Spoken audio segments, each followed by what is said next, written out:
Bonjour, dans cette vidéo, tu vas reconnaître les unités de mesure des longueurs, des aires et des volumes. L'être humain a utilisé des systèmes de mesure basés sur son corps, comme le pouce, le pied et ainsi d'autres. Ces systèmes de mesure sont parfois difficiles à utiliser, pour les grandes distances par exemple, et donnent des résultats différents d'une personne à une autre.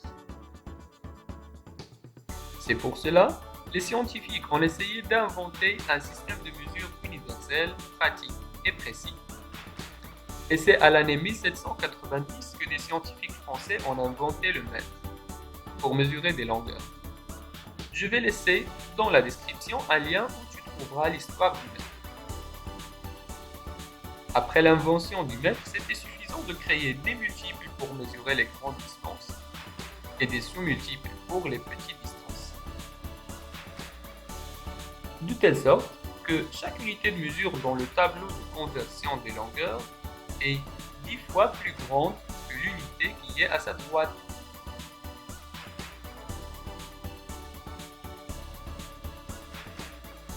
Un kilomètre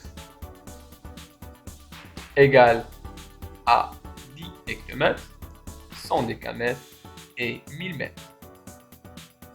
1 mètre égale à 1 dixième de décamètre, 1 centième de hectomètre et 1 millième du kilomètre, et ainsi de suite. Et voilà, le problème de mesure des longueurs est résolu.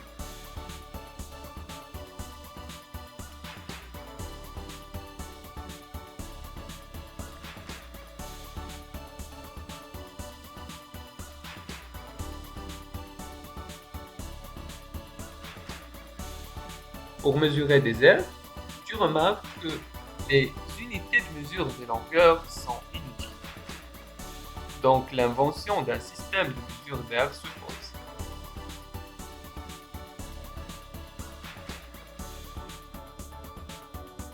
Et vu qu'on parle ici des formes à deux dimensions, il n'y a que le carré qui peut résoudre notre problème.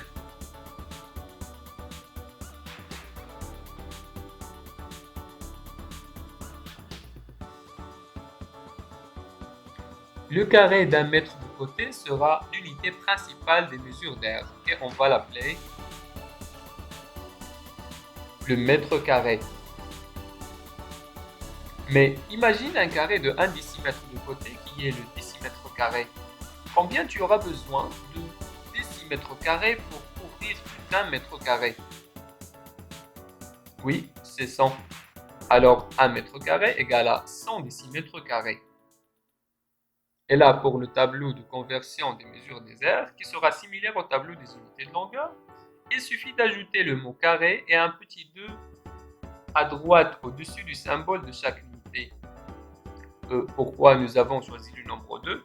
Tu peux dire car on mesure des formes à deux dimensions. Et vu que chaque unité de ce tableau est 100 fois plus grande que l'unité qui est à sa droite, nous devons diviser chaque colonne en deux parties, unité et dizaine.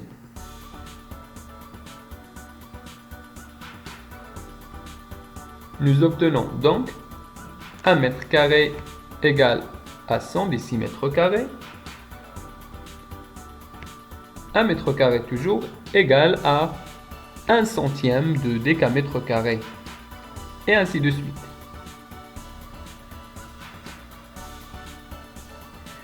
Enfin, et pour mesurer des formes à 3 dimensions, on doit utiliser des unités de mesure elles aussi à 3 dimensions. La forme la plus simple que tu connais bien est le cube.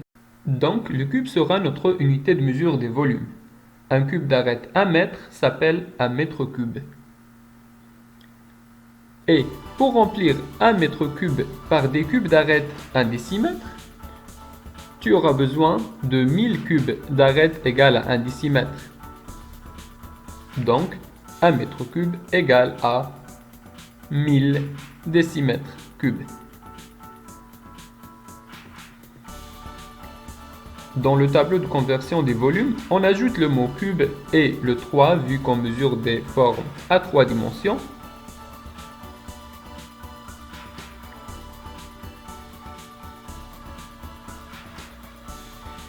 Et pour garantir que ce tableau respecte la relation entre les unités de mesure, c'est-à-dire que chaque unité est 1000 fois plus grande que l'unité qui se trouve à sa droite, on doit diviser chaque colonne en 3 parties. Unité, dizaine et centaine.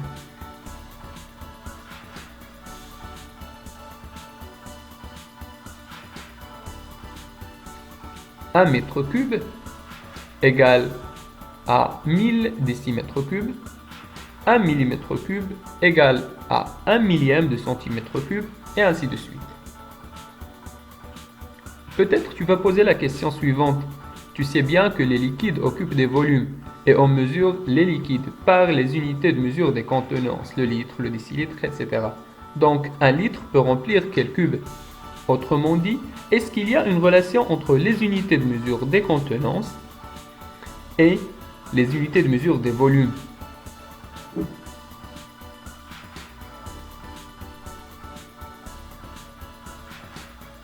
La réponse est oui. Je te laisse avec cette expérience et je reviens après.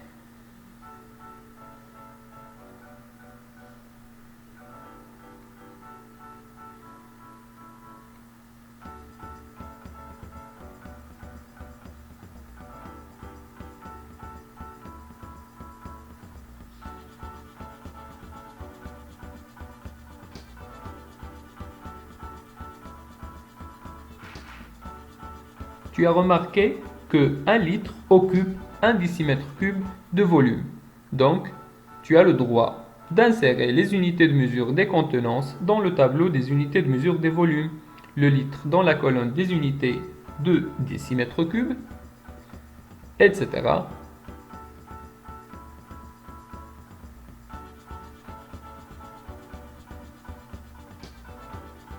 Et merci pour votre attention.